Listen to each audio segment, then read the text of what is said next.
Hey everyone, it's Angela. I hope that you guys have been good and groovy since the last time you saw me. I'm looking at that mess in the back and it's really not that much stuff, I promise. Just some things I'm returning to the store. So this message today is coming directly from a lesson that I just learned. And it's about, you know, holding your dreams as something sacred to you and being careful with whom you share your dreams with, right? Okay. So, you have to make sure that when you are sharing your dreams, that you're sharing your dreams with people who are supporters, people who are going to lift you up and support your dreams and are your cheerleaders. If you're sharing your dreams with people who, you know, can't see it for you, they don't see it for your dreams, they think your dreams are ridiculous and they're judging your dreams and they have all of these opinions, then those people are not for you. No matter who they are, family, friends, mentors, loved ones, lovers, sex partners, friends with benefits, Joe down the street, it doesn't really matter. And this is a really, really difficult lesson for me. And I've been extremely, what's the word? Hard-headed. This is a lesson that I've been told to learn over the course of my life, but I've not done it. So what happened is there's some dreams that I've shared with some people in my life that I love, that I absolutely love, and who absolutely love me and would die for me, and they don't see it for me, and I have allowed the doubt that I've allowed their non-support to enter my life as doubt, and I'm really ashamed of that. I'm really ashamed of that. And because of their doubt, I've not prepared myself for the blessing of this dream to be realized. Okay? You follow? So today I got a lesson on gratitude and on faith and on making sure that I'm holding my dreams dear and sacred. So, I have some surgery goals. I'm a transgender woman, and there is some dysphoria that I experienced. And as a side note, let me put it to you like this. For instance, I was thinking about, you guys know I'm on this natural hair journey. I decided to, let my hair grow out, and I've been thinking, oh my gosh, I'm going to just go ahead and get a perm because I'm over it.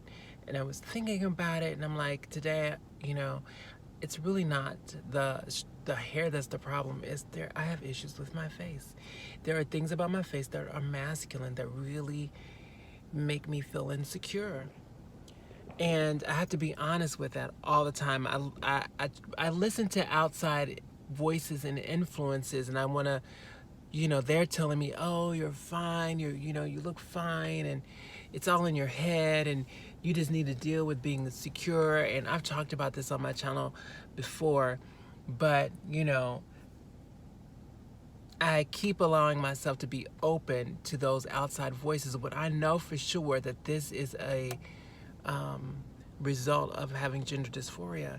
And the only people that I've ever been able to explain this to that get it are healthcare providers and other trans people, specifically trans women. I don't have any trans men in my life. And, I've got a bunch of cis women in my life. I have a lot of cis women friends. I have cis women family members. And, women, when you have close women friends, you share with each other. You share your dreams and your insecurities. If you've got good girlfriends, and my good girlfriends in my life who are non-trans, they don't get it. I have one girlfriend who's cis, and she doesn't get it, but she supports it. She always tells me, I don't think you need it, but if you think you need it, I'm here for you. Then I've got some other cis women in my life who are just like, girl, you having all these surgeries, it's all this judgment, and I can feel it, and it grates on my soul, and I listen to them because of who they are in my life. And that doubt has kept me from preparing for the fruition of the blessing. And the blessing, of course, is to have the surgery. And I have not had a lot of faith that I'm making the right decision. And this isn't about my face surgery, but that was just an example. But I've not had any faith And, I've had all this doubt swirling around in me. And all points are pointing to a specific place in my life that this is all an example. Everything in my life is pointing to an answer. That I've got to stop putting my faith outside of me.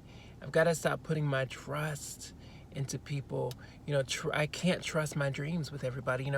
I'm a Steve Harvey fan, and he talks a lot about, like, everybody's not here for your dreams. Some people cannot fathom the possibility of your dreams, and that doesn't make them bad people, but it's just true. And so you've got to hold the things that you want for yourself sacred. Now, for me, I've got to find a balance between speaking the things that I want, and feeling the emotions and putting it out there into the universe. But my truth isn't for everyone. And it makes me sad, so I'm going to have to deal with that. Because I want to share my whole self with the people in my life, and I don't want to have to sequester, sanction, cut off people in my life because they don't get my truth. But at this point in my life, I've really got to protect myself and protect my dreams and protect my integrity. So I wanted to share this lesson with you guys because it's been a hard lesson for me to learn. And, let me move the camera. The light is what it is. And I want you guys to not have to go through what I've gone through. But I'm glad that I'm learning this lesson because I have a clearer understanding of what faith really is, Just like I learned that I thought I was grateful and I thought I had a lot of gratitude in my life, but I realized once I started my gratitude practice that I was quite entitled. I was entitled to the way I expected people to treat me in the world. And I wasn't really being grateful for all of the amazing things that I have in my life. Material, all the love, all the people, all the lessons that I learned. And faith, you can hear things in your life, but if you're not paying attention, it may not really sink in. And faith is this unwavering drive, regardless of the outside circumstances, regardless if the world is telling you no. And my faith has not been strong recently. And maybe just it's so that I know for sure what faith is. That I've had to go through the things that I'm going through.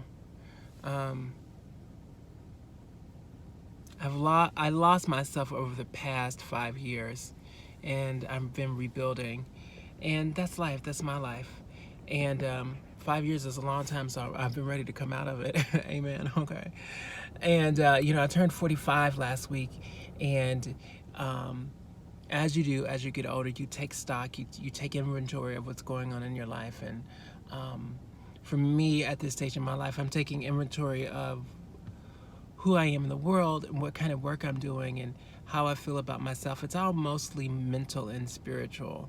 And I'm happy with the growth that I'm making. So I just wanted to do that. Some of you guys may notice that I changed the name of the channel from Angela Awakening to Angela Awake because I wanted to go ahead and claim this moment. I'm there. I'm wherever I feel like there is. I don't want to put anything outside of myself anymore. I'm constantly growing. I'm constantly ascending. I'm constantly learning about myself and about the universe.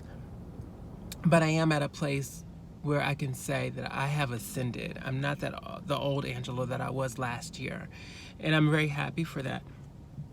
Along with that, just a side note, I'm working on a website to offer my services as an emotional reader.